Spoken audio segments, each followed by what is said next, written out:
Splendor पर से टूटल गोड़, स्प्लेंडर पर से टूटल गोड़ गिर के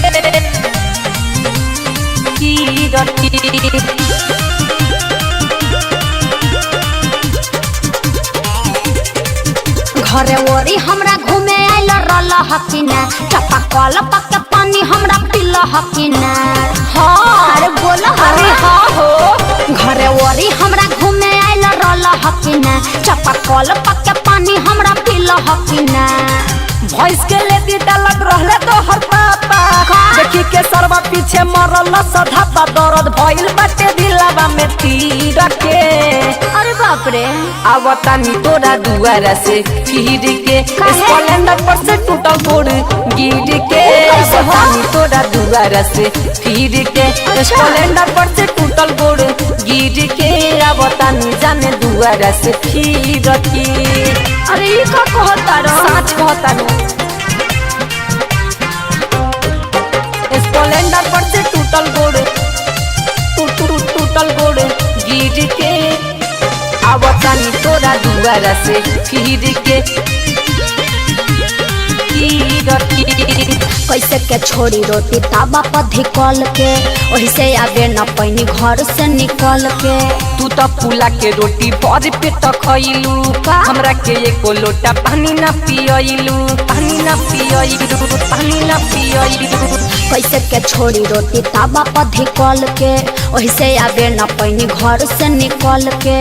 तू तो फूला के रोटी भर पेट खइलू हमरा के एको लोटा पानी ना पियलू।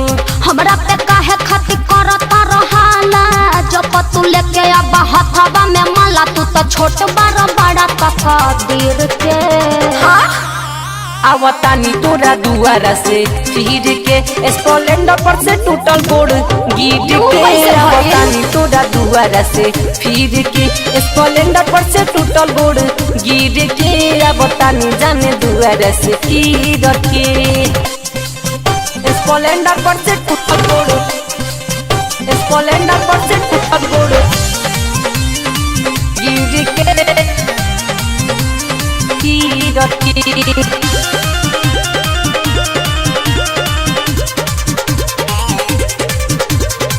तू ही तो बड़ा हमरा दिलावा के राजा सद जाई सब तोहर ले बजहिया माजा। ऋतिक रंजीव के बात तोहरी पयासा भैया सटैबू तू तो प्यार वाला लाशा।